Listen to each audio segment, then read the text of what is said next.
हाँ जी, next question है हमारा, let L be the set of all line in X Y plane and add with the relation in L defined as L1, L2 such that L1 is parallel to L2। ठीक है, तो इस relation में वो lines आ रही हैं जो एक दूसरे के पैरेलल हैं। हमें क्या बताना है, हमें बताना है ये इक्विवेलेंस रिलेशन है कि नहीं। तो देखो, हर लाइन खुद के पैरेलल होती है। ठीक है, L2 क्यों, खुद के, हर लाइन खुद के तो पैरेलल होगी ही ना, तो इसलिए ये रिलेशन क्या कहलाया, रिफ्लेक्सिव कहला गया। क्या आपको ऐसे लिखना है, यदि क्वेश्चन आता है तो आपको ऐसे नहीं लिखना है, आपको क्या करना है, L2 को L1 से रिप्लेस करेंगे, फिर एक लाइन लिखेंगे, every line is parallel to itself, so therefore L1, L1 belong to R, therefore it is reflexive, जैसे कि अभी तक हम सभी क्वेश्चंस में लिखते रहे हैं। अब मैं थोड़ा थ्योरी का पार्ट कम करता हूं।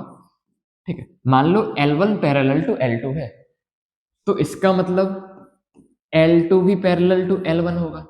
ठीक है, तो ये क्या कहलाया, सिमेट्रिक भी कहलाएगा, इसमें कोई डाउट।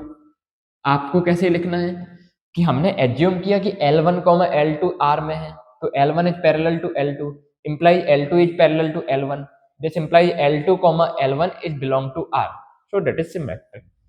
ट्रांजिटिव के लिए हम क्या मान लेते हैं कि L1 और L2 पैरेलल है, और क्या मान लेते हैं कि L2 और L3 भी रिलेशन में है, मतलब L2 और L3 भी क्या है, पैरेलल है। तो L1 L2 के पैरेलल है और L2 L3 के पैरेलल है, तो इससे हम क्या लिख सकते हैं कि जो L1 होगा वो L3 के पैरेलल होगा। देखो, A is related to B, B is related to C, तो A is related to C, तो इसका मतलब L1, L3 रिलेशन में हो जाएगा, और इसको हम क्या बोल देंगे, ट्रांजिटिव। ठीक है, और ये रिफ्लेक्सिव भी है, सिमेट्रिक भी है, ट्रांजिटिव भी है, इसका मतलब ये क्या कहला गया, इक्विवेलेंस रिलेशन।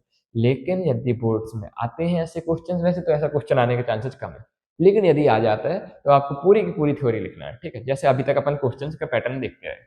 अब अगली चीज, find the set of all lines related to line y equal to 2x+4, मतलब सेट ऑफ ऑल लाइंस बताना है हमें जो इस लाइन से रिलेटेड हो।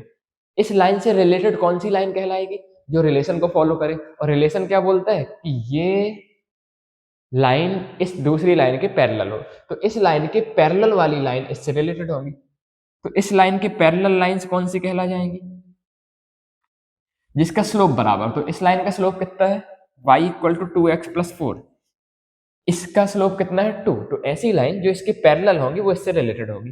तो क्या आ जाएगा हमारा आंसर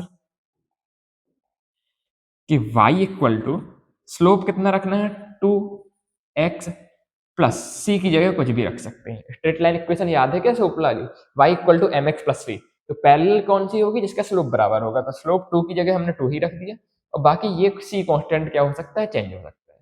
ठीक है, थैंक यू।